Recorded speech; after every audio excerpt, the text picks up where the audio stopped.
Balcom. Balcom pour avoir une bonne communication.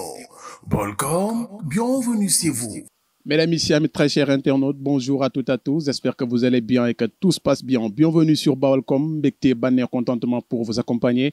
Mesdames, Messieurs, nous sommes quelque part au Sénégal. Nous sommes quelque part à Diourbel, plus précisément, file ci diwaanu Kër gu Mag. Tey nag mbokk yi bu ñu ñëwee fii, nous allons partager véritablement des moments forts d'entretien avec quelqu'un que vous connaissez véritablement et vous n'allez pas me contredire parce qu'il est un homme vraiment exceptionnel. File ci diwaanu Kër gu Mag mu nekk également un Bawal digne de son nom. Il se nomme tout simplement Serigne Saliou Sow. Il est étudiant à l'université Cheikh Anta Diop de Dakar. Véritablement, il est le président bu club véritablement philosophique. Nekk également le président sortant bu commission sociale bu ARD bu Diourbel ci amical bi nga xamante ne nii moom moo di ARD Dakar. Tey dañu partager ay moments forts dañu ñëw këram nii fas yéene waxtaan ak moom ci li nga xamante ne nii moom moo di la philosophie, amour de la sagesse, véritablement pour accompagner les jeunes élèves yi nga xamante ne nii actuellement ñu ngi préparer le baccalauréat bi war a am le 4 juillet 2023 et que yaakaar naa di ngeen am benn goûter bu neex a neex ndax këram la ñu ñëw tey waxtaan ak moom ci li nga xamante ne nii moom moo di la philosophie pour accompagner nos jeunes frères élèves. Donc dañuy fëgg gàlle bi nii pour xool ba xam tey nan lañ koy fekkee parce que également c'est le matin kan moo may ubbil donc dañuy àndandoo vous accompagner et justement vous dire que ngeen abonné ci li nga xamante ne nii moom moo di Baolcom bi nga xamante ne nii c'est la chaîne des jeunes conscients, c'est la chaîne véritablement xale yi nga xamante ne nii macha allah donc am na ko may ubbil sëñ bi am nañu mbégte ñu ngi lay nuyu bu baax a baax. Tey ñu ñëwoon seet si kenn ci seen waa kër di Serigne Saliou Sow ndax moo ngi fi donc topp ma sama caméraman kàggu booy bu gàtt bi dalal nañu dañu koy bàyyi mu ñëw accompagner ñu ñi ngi sant bu baax a baax am nañu mbégte voilà Serigne Saliou Sow ñu ngi lay nuyu am nañu mbégte bu baax donc tey ñi ngi sa koñ et véritablement voilà. Messieurs, dames, rebonsoir, rebonjour. J'espère que vous allez bien, que tout se passe bien. Bienvenue à toutes et à tous sur Baolcom. C'est un immense plaisir de vous retrouver, mais également, nous allons partager dans quelques instants des moments forts d'entretien avec quelqu'un que vous connaissez véritablement. Il est de la région de Diourbel, comme je l'avais dit tantôt. Donc, Serigne Saliou, bonjour, j'espère que vous allez bien. Bonjour à tout le monde, à vous aussi, à tous les internautes de Baolcom. Je suis aussi ravi de vous recevoir chez moi, ici, voilà, avec la présence de mon grand frère et de mon ami. Donc, merci d'être présent. Nous allons aujourd'hui parler des choses d'actualité qui intéressent les élèves de terminale en particulier, qui est la philosophie, bien sûr. Voilà, comme il l'a dit, on va parler de la philosophie. Rien que pour accompagner les jeunes élèves, véritablement, bientôt le baccalauréat, le 4 juillet. Donc, vous allez faire donc votre baccalauréat, vous les élèves. Donc, comme chaque année, il est là pour vous accompagner, Serigne Saliou. Donc, je vais faire la présentation de ce grand monsieur, comme vous le savez. Il est le président Club Philosophie du Sénégal à l'université Cheikh Anta Diop, étudiant en Master 2. Il est également le président commission sociale de l'ARD, donc sortant véritablement, et bientôt les élections. Il est également, si je ne me trompe pas, le coordinateur donc, de la liste Nouvelle Vision. Donc, Serigne Saliou Sow, un homme qui se bat pour la région de Diourbel, véritablement, jeune très engagé. Moi, je le dis, il est un innovateur, un challenger, un visionnaire, véritablement. Serigne Saliou Sow, nous allons parler de la philosophie, donc particulièrement le domaine 2.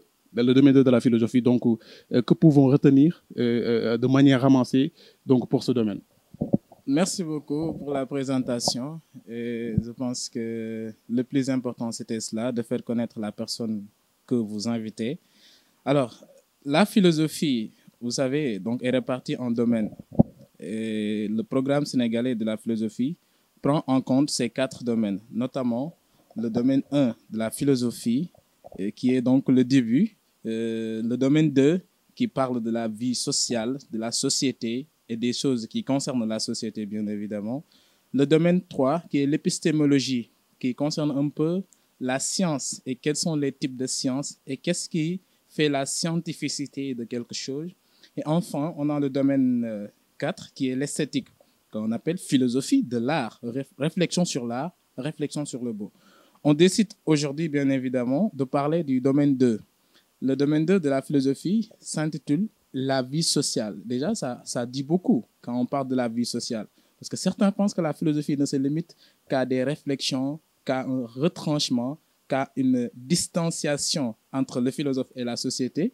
Mais aussi, le philosophe est un être social qui vit dans la société, qui réfléchit sur les activités sociales, sur la politique, sur la liberté, sur la société, sur l'individu, sur l'État, sur la conscience, sur tout ce qui concerne l'homme, tout ce qui peut se comprendre comme ce qui détermine bien évidemment l'homme. Alors, le domaine 2 de la philosophie, je commence par dire quelque chose, que le domaine 1 de la philosophie avait un chapitre que l'on nomme les grandes questions philosophiques. Alors, quand nous parlons de grandes questions philosophiques, on suppose que quelque part aussi, il y a de petites questions. Alors, quand je vous demande comment vous nommez-vous, c'est quoi votre nom, vous dites c'est moi DJ, là c'est facile, la réponse elle est courte et elle est exhaustive. Mais quand par contre je dis qui est-je, qu'est-ce que l'âme, qu'est-ce que la liberté, qu'est-ce que l'homme, ce sont des choses qui relèvent de grandes questions, c'est-à-dire la réponse ne pourrait pas se donner en un temps record, très rapidement disons. C'est pour cela une grande question philosophique du domaine 1 que l'on appelle anthropologie est maintenant ce qui fera la base du domaine 2. Parce que c'est à partir de l'anthropologie que le domaine 2 va réfléchir maintenant sur l'homme, sur ses différentes dimensions, sur ses différents angles. Car l'anthropologie signifie l'étude de l'homme. Anthropos, qui signifie homme, logos, qui signifie étude, que l'on pourrait traduire par discours aussi ou bien par science. Maintenant, le domaine 2 de la philosophie, et je vais vous expliquer, et je vais faire un très bref résumé pour que les élèves de terminale puissent comprendre pourquoi dans le domaine 2, on va mettre l'accent de trop sur la question de l'homme. Prenons les différents chapitres du domaine 2. Commençons par individu et société. Individu et société, c'est le premier chapitre. Individu et société veut dire que l'homme a quelque chose d'individuel, quelque chose qui le différencie des autres humains, quelque chose même qui le différencie des autres êtres. Donc, il y a ce qu'on appelle une individualité différente, bien sûr, de ce qu'on appelle l'individualisme, parce que l'individualisme signifie autre chose. Mais l'individualité, c'est ce qui me différencie de toi, ce qui me distingue de toi. Ce que j'ai, peut-être que toi, tu n'as pas, ou bien ce que tu as et que moi, je ne l'ai pas. Mais nous savons que dans la vie en société, nous tous, nous avons des comportements et des attitudes différents. Nous avons des goûts différents. Nous n'avons pas les mêmes goûts. Nous ne voulons pas les mêmes choses. Mais malgré cette individualité, il y a quand même quelque chose qui nous unit. Quelque chose qui nous unit, c'est quoi? C'est la société. Parce que quelles qu'en soient nos différences, nos attitudes opposées ou distinctives, il y a quand même une chose qui nous est commune, et cette chose-là, c'est que nous tous, nous sommes issus d'une même société. C'est que nous tous, comme je le dis très souvent, nous sommes issus d'une usine, d'une industrie que l'on appelle la société sénégalaise, bien évidemment. Donc, nous sommes tous des made in Sénégal. Donc, nous avons été fabriqués par Sénégal. Donc, c'est ce qui nous est commun. L'individu société, c'est là. Deuxième chapitre, c'est nature et culture. Mais nous tous, nous savons que on ne saurait parler de l'homme sans faire appel à sa nature. Ce qui fait que l'homme est naturel. Ce qui, donc, lui a accompagné, même pendant sa naissance. Ce qui ne se rajoute pas sur son être. C'est ça, la nature humaine. Nous tous, nous avons tendance à dire que toi, tu n'es pas naturel. Mais cette attribution-là justifie tout simplement le fait que l'homme est déterminé par ça. Parce qu'il y a d'essentiel, parce qu'il y a de biologie. Parce que déjà, quand on est né, on va hériter des choses de nos géniteurs, de nos parents. Et ce sont ces choses-là qui font que nous sommes des êtres naturels. Alors, la nature humaine peut se comprendre comme essence humaine, ce sans quoi l'homme n'est pas ce qu'il est. Peut se comprendre dans l'étendue physique aussi. Donc, au-delà de la nature humaine, il y a l'étendue physique, la nature, la physique, le physis, bien évidemment, mais aussi l'aspect biologique, l'aspect héréditaire de l'homme. Maintenant, on a beau être des êtres naturels, certes, biologiques, mais on sait que seule la nature ne peut pas déterminer notre humanité. Parce que l'animal, ce qui le différencie de l'homme, c'est que l'homme va toujours essayer d'ajouter à sa nature quelque chose d'autre. Soit d'aller essayer donc de se créer des habits pour se couvrir, de travailler sur la nature en ajoutant des choses qu'il n'avait pas trouvées sur place. Or, l'animal se contente de sa nature première. C'est pour cela que nous nous différencions parfois de ces êtres-là. Donc l'humain est en quelque sorte quelqu'un qui ne se suffit pas de ce que la nature lui a déjà offert. Donc, chez l'homme, il n'y a jamais de l'autarcie, il n'y a jamais de l'autosuffisance naturelle. Par contre, il aura besoin d'aller vers la culture, d'aller vers donc la création, bien évidemment, pour rendre sa vie beaucoup plus améliorée et pour rendre sa vie beaucoup plus belle. Troisième chapitre, nous parlerons donc de conscience et inconscient. Oui, qui peut parler de l'homme sans parler de cette étape qui est décisive et cruciale, qui est donc la conscience. L'homme est un être conscient, on n'en disconvient pas. Parce que c'est cette conscience qui lui permet de reconnaître ses actes, de reconnaître ses erreurs, de savoir que c'est moi qui suis au contrôle de ce que je suis en train de faire. Mais la question philosophique est que, est-ce que l'homme est seulement et uniquement un être de conscience? Parce que si l'homme était toujours, partout conscient, il n'aurait pas fait certaines bêtises. Il n'aurait pas fait des erreurs. Il n'aurait pas fait des erreurs et ensuite venir les regretter. C'est pour cela que je différencie très souvent deux choses qui nous poussent à comprendre que véritablement l'homme n'est pas toujours conscient. Parce qu'on le dit, la conscience là ne dort que d'un seul œil. Après la conscience, il y a une partie de l'inconscient humain qui se manifeste aussi, qui a une place importante à occuper dans notre psychisme. Ce n'est pas toujours la conscience qui détermine l'homme. Sinon, l'homme serait pleinement, entièrement conscient, alors qu'il ne l'est pas du tout. L'inconscient, donc, est une étape manifeste et existante, bien réelle, qui existe aussi autant que la conscience. Car l'inconscient ne va pas laisser à la conscience déterminer l'homme. Il va venir, cet inconscient-là, pour aussi donc s'imposer dans notre vie. C'est pour cela que beaucoup de choses que nous faisons, nous pensons être les maîtres de ces choses-là. Or, après, nous allons passer au regret ou bien au remords. Je fais la différence, bien évidemment. Le regret est plus proche de ce qu'on appelle de la conscience physique, ou disons de la conscience psychologique. Mais le remords est beaucoup plus intense. Car le regret, par exemple, votre émission d'aujourd'hui, si vous veniez et que vous ne me trouveriez pas ici, je sens que j'ai fait une erreur. Mais autant, je ne me considère pas comme une personne mauvaise. Mais par contre, quand par accident je tue une personne, là, je dépasse l'étape de regret, mais je vais éprouver des remords. Je vais sentir le poids de la culpabilité, peut-être qui pourrait me suivre durant tout le long de ma vie. Nous allons parler aussi, après conscient et inconscient, bien évidemment, de ce que j'appelle donc le chapitre carrefour. Tous les chapitres passent par ce chapitre-là, que l'on appelle la liberté. La liberté, bien évidemment. Parce que c'est le terme qui est tellement utilisé, peut-être même qui est tellement conjugué, mais au fond, est-ce que l'homme est véritablement libre? Parce que même en disant je suis libre, il y a une contrainte dans cela. C'est que dire que je suis libre, c'est être obligé de mettre l'auxiliaire être, je suis.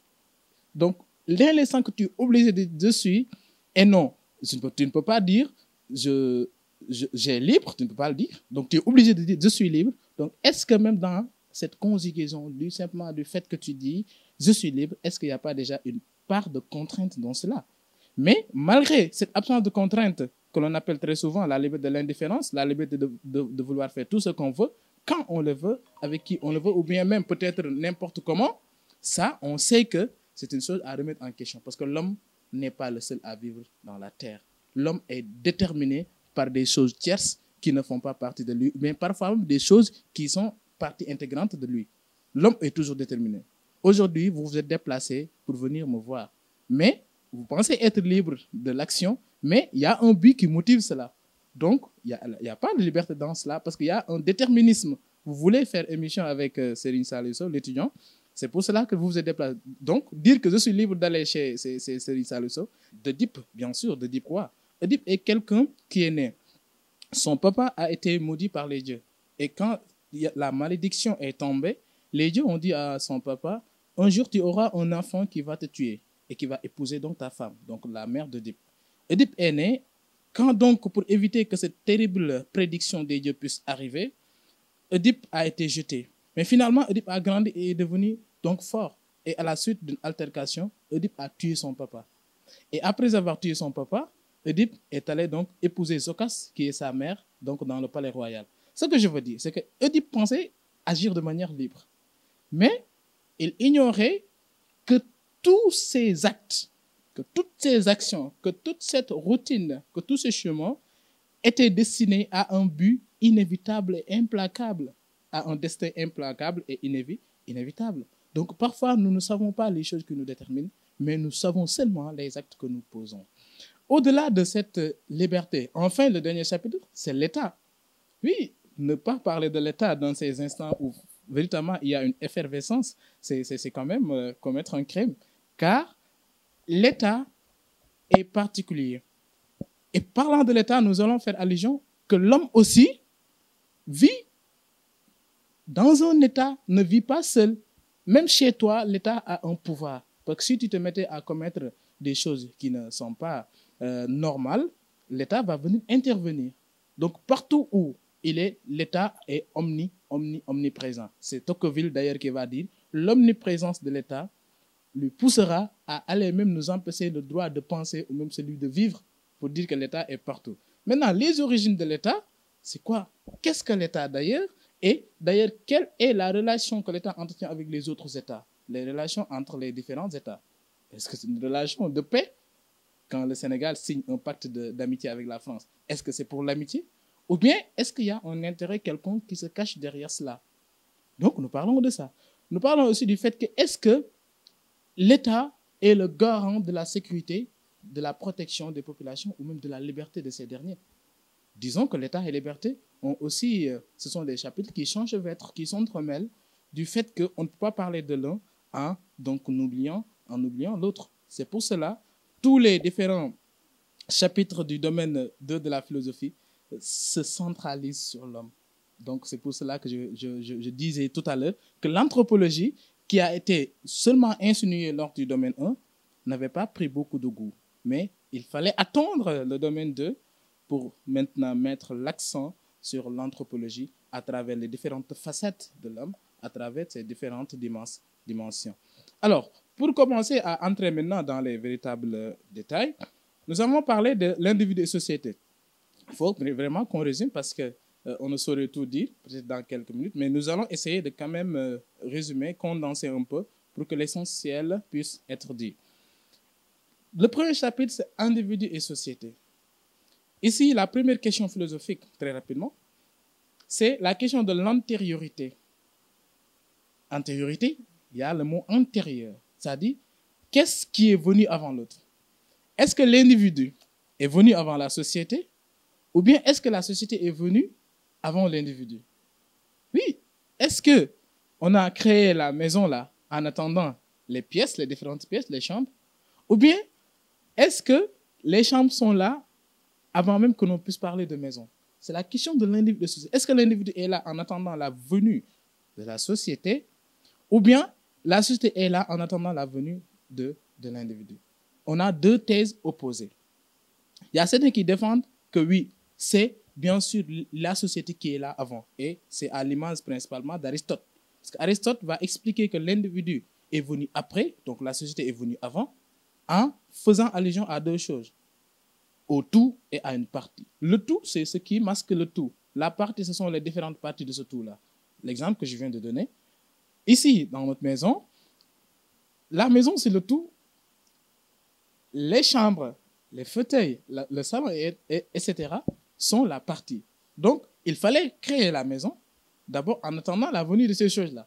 Donc, Aristote dit, la société a été construite et a attendu la venue de l'individu. Chose pour dire que l'individu ne saurait vivre ailleurs qu'au sein de la société. La seule possibilité de vie de l'individu, c'est dans la société. Hors de la société, l'individu est soit un dieu ou bien un brute, donc une bête brute. C'est-à-dire quelqu'un qui est un animal, soit il est dieu, soit il est brute, l'individu. Donc il n'y a pas possibilité que l'individu puisse vivre ailleurs qu'au sein de la société. Mais la thèse d'Aristote a été discutée.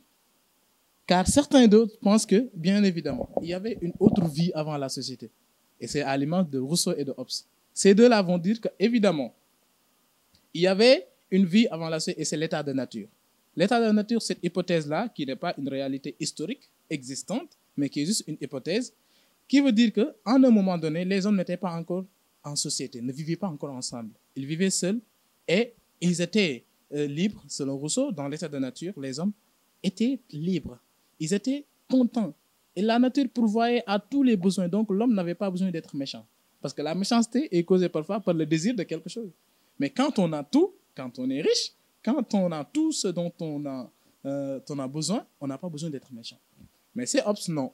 L'homme était méchant, l'homme était cruel, parce que l'homme a toujours voulu dominer son semblable. L'homme était donc égoïste. Maintenant, c'était une vie hors de la société. Il a fallu donc des conditions très particulières pour que l'homme puisse quitter l'état de nature pour venir dans l'état social. Donc, c'est ça la première contradiction à cette question de l'antériorité.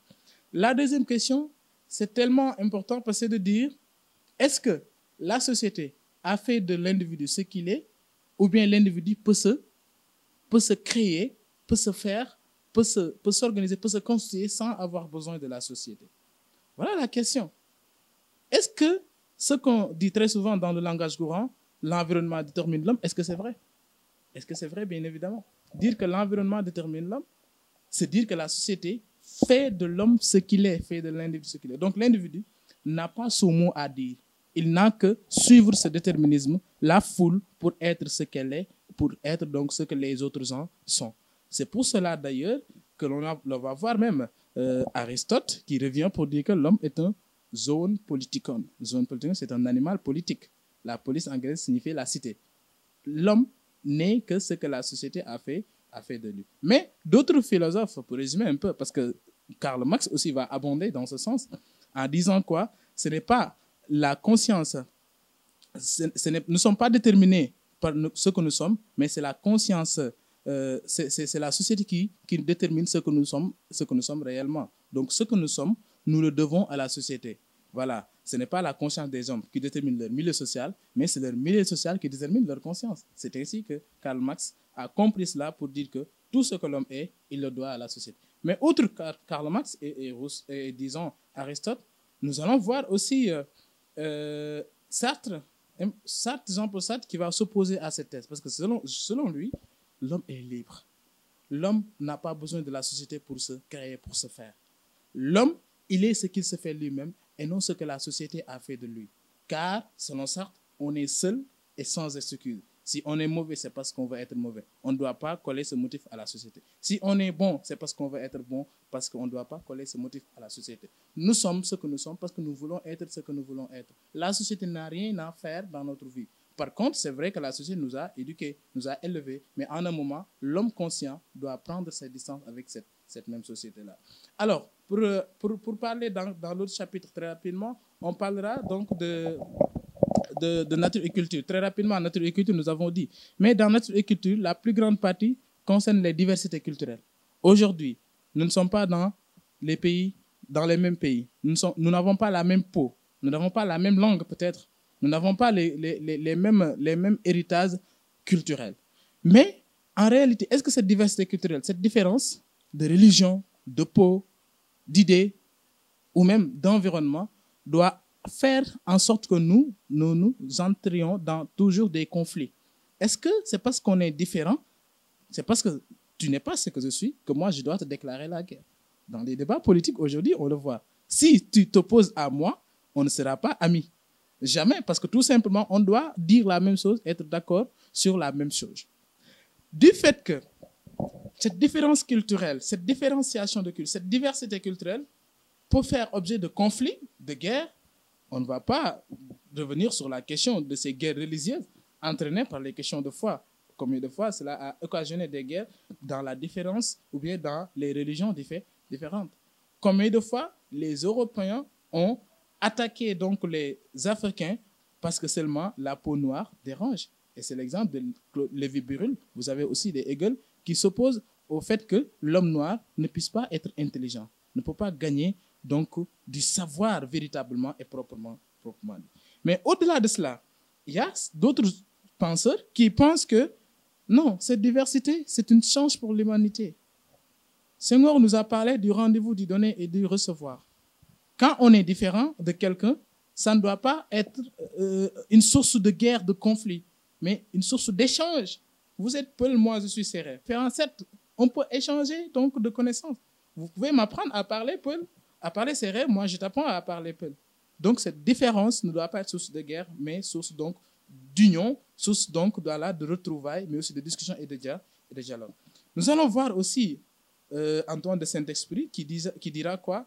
Si tu es différent de moi, ce n'est pas donc un obstacle, mais tu m'enrichis. C'est une richesse. La différence des idées, c'est une richesse.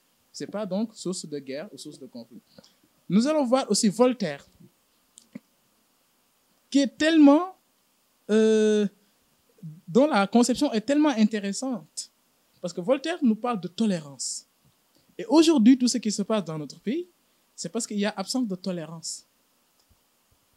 La tolérance, c'est au moment où moi, je sais que ce que tu dis là, ce n'est pas vrai. Ce que tu dis là, je ne suis pas d'accord avec toi. Mais malgré cette différence, je te donnerai les opportunités à dire tout ce que tu veux dire.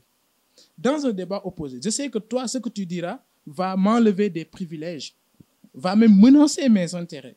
Mais dans cette menace d'intérêt ou enlever de privilèges, moi, j'accepte que tu le dises parce que tu dois le dire, parce que j'accepte la différence, donc je suis tolérant. Voltaire va dire quoi?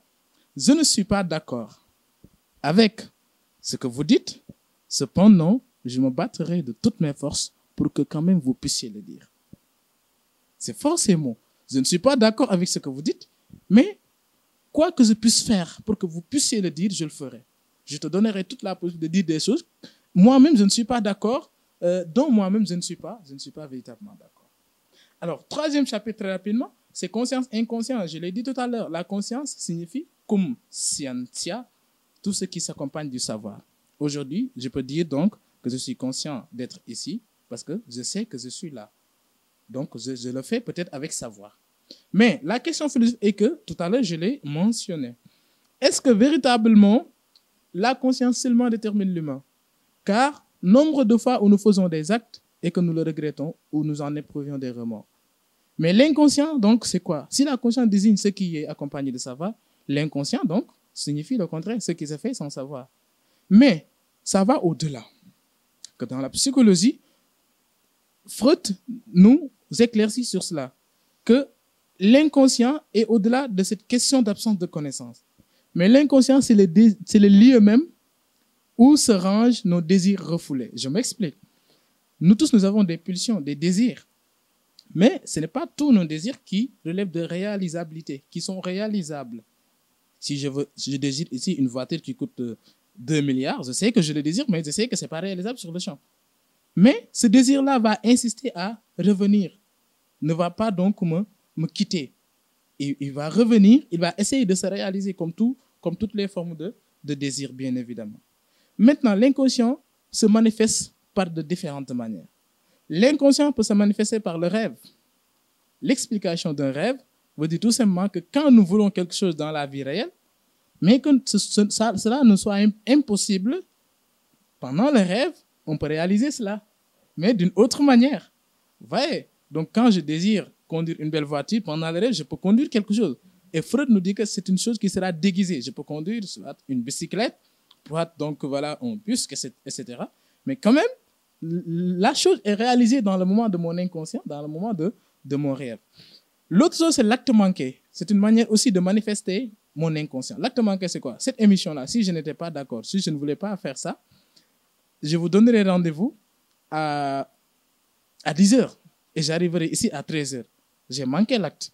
Mais parce que je voulais le manquer au début, parce que je ne voulais pas le faire.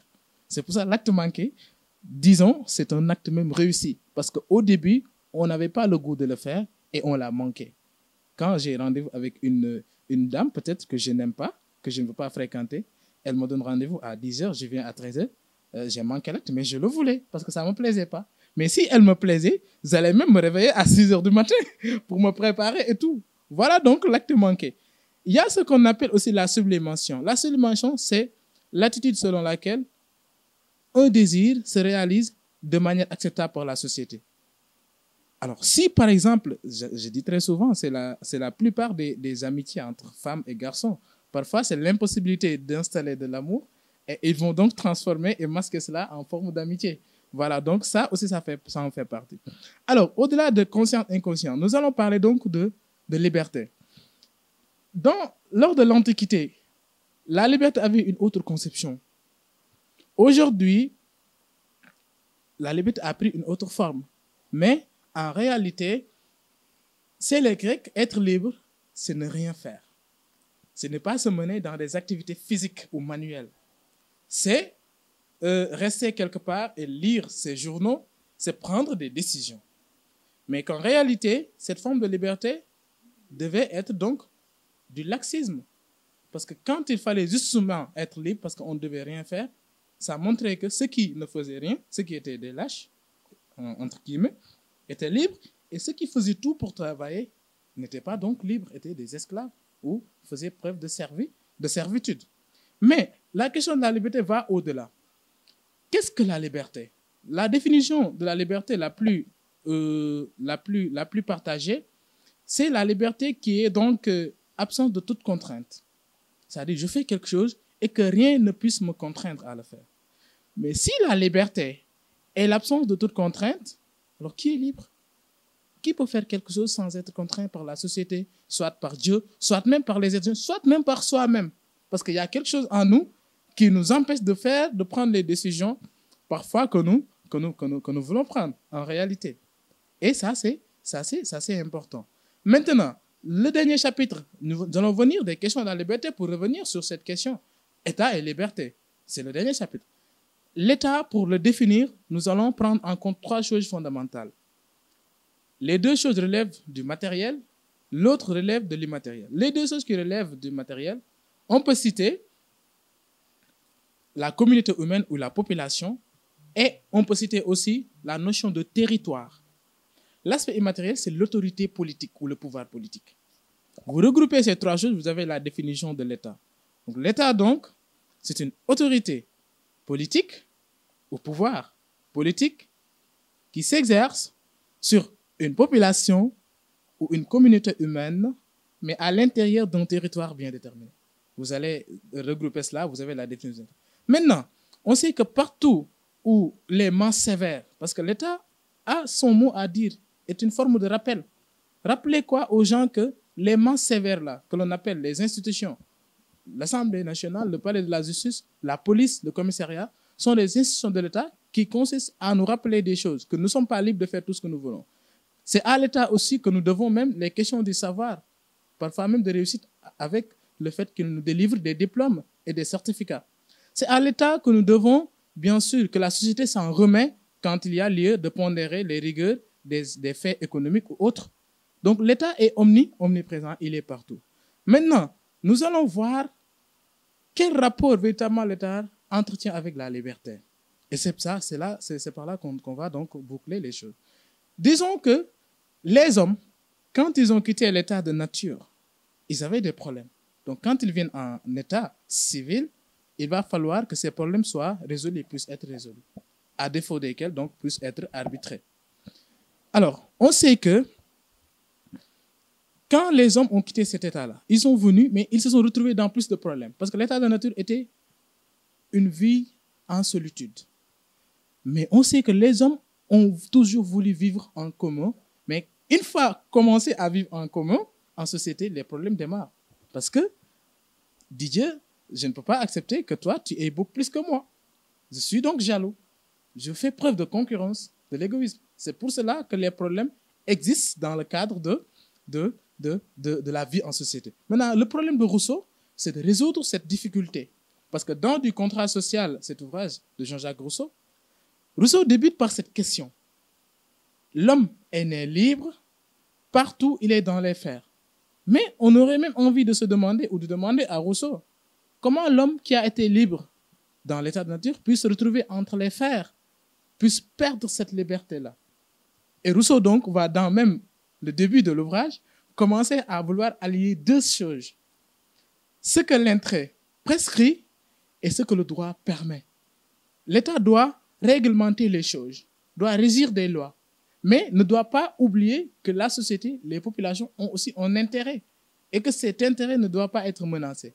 Les lois sont certes sévères, sont certes faites pour être appliquées sur tous, mais les lois ne doivent pas masquer la version du fait que le peuple aussi a son mot à dire, a des intérêts à faire véhiculer. Donc, c'est le peuple qui est souverain. Mais cette souveraineté sociale ne relève pas de cette souveraineté individuelle. Car je ne peux pas dire que moi, je suis souverain, je fais ce que je veux, l'autre est souverain. Rousseau dit que la souveraineté relève de la volonté générale. Elle est aussi inaliénable et indivisible. On ne peut pas la diviser, cette souveraineté. Le problème de Rousseau dans l'État et la liberté, c'est de dire comment l'homme puisse, dans un État où il y a déjà des lois, puisse retrouver sa liberté. Et il le dit lui-même, je le cite, trouver une forme d'association qui défende et protège de toute la force commune la personne et les biens de chaque associé et par laquelle chacun s'unissant à tous n'obéisse pourtant qu'à lui-même et rester aussi libre qu'auparavant. Rousseau dit que je veux chercher une chose. Comment l'homme qui obéit peut être libre? Car Rousseau dit que qu'est-ce qu'il faut obéir d'ailleurs?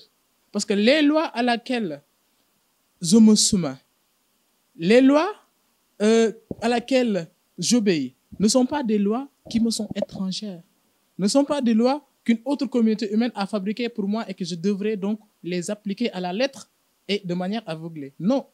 Rousseau dit que ces lois-là, c'est moi-même le législateur. Et quand je légifère une loi, et qu'ensuite j'obéis cette loi-là, je suis en train d'obéir à ma propre personne.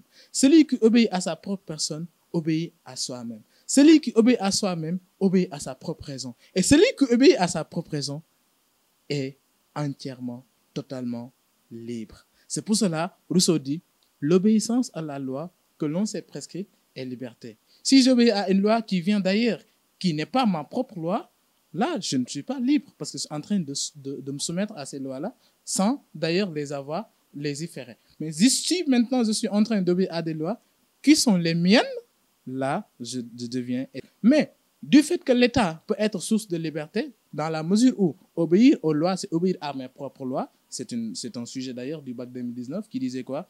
Obéir aux lois et se renoncer à sa liberté. Donc, dans ce sujet-là, vous allez montrer que si la liberté désigne l'absence de toute contrainte, oui, les lois peuvent être contraignantes parce que les lois ne me permettent pas de faire tout ce que je veux. S'il y a la police quelque part, les gendarmes quelque part, l'armée quelque part, c'est pour me montrer que vous n'avez pas le pouvoir de faire tout ce que tu veux. Vous n'avez pas le pouvoir de décider sur la vie et la mort des autres. Vous n'avez pas le pouvoir de prendre toutes les décisions sans prendre en compte les autres hommes, les autres humains, les autres, donc les semblables. Mais au-delà du fait que l'État puisse assurer la liberté, quelque part, d'aucuns vont s'opposer à cette conception. Car ils vont dire tout simplement que le rôle de l'État, c'est de ne pas d'assurer une liberté, mais c'est d'enterrer les libertés même des hommes. Et c'est l'exemple de Bakounine qui dit quoi? L'État est un immense cimetière dans lequel viennent s'enterrer les libertés individuelles. Donc l'État est là pour aiguiser un couteau, pour tuer la liberté des uns et des autres. L'État, dans ce cadre-là, ne peut pas assurer la liberté des uns, mais par contre, l'État tue ces libertés-là ou les élimine ou même les enterre. Et par ailleurs, c'est pour cela qu'on peut demander ce qu'on appelle la suppression de l'État. Dans la société française, c'est Karl Marx, dans la société européenne, Karl Marx nous montre que cette différence des classes-là, l'État a pris part. Le bac 2020, j'aime très bien donc parler des sujets de bac. L'État peut-il ne pas prendre parti? L'État peut-il se pencher du côté des gens comme il l'avait fait lorsque les bourgeois étaient toujours en domination sur les prolétaires? Et du fait que l'État doit bien sûr régler les relations interindividuelles, les réglemente, l'État ne faisait pas cela. Pourquoi? Parce que les prolétaires qui faisaient tout n'avaient rien. Les bourgeois qui avaient tout ne faisaient rien. Cette contradiction a suscité le fait que l'État ne prenait pas ses responsabilités en essayant de réglementer ces rapports-là, ces rapports économiques, bien évidemment, surtout, même ces rapports sociaux. Parce que dans la domination économique, il y a une partie de la domination aussi sociale. Donc, parfois, l'État peut être tellement scélérate, oui, bien évidemment, dans la mesure où l'État ne garantit pas, n'assure pas aux humains leur liberté. Nietzsche va dire qu'il y a un banditisme de l'État quelque part. Parce que l'État ne dit pas la vérité aux populations, aux citoyens. Et c'est pour cela qu'il va taxer de menteur à l'État. Disant quoi? L'État ment froidement. Et le plus grand mensonge qui sort de sa bouche, c'est que moi, l'État, je suis le peuple. Qu'est-ce que veut dire mentir froidement? C'est que l'État ne nous dit pas la vérité. Mais en disant des choses contraires à la vérité, nous pensons que c'est la vérité. Car l'État masque ce mensonge-là de sorte que on ne saurait découvrir véritablement le mensonge étatique. Donc voilà de manière résumée, de manière ramassée, ce que je pourrais dire, parce que déjà, c'est tellement un domaine très ambitieux. Balcom. Balcom pour avoir une bonne communication. Balcom, bienvenue chez vous.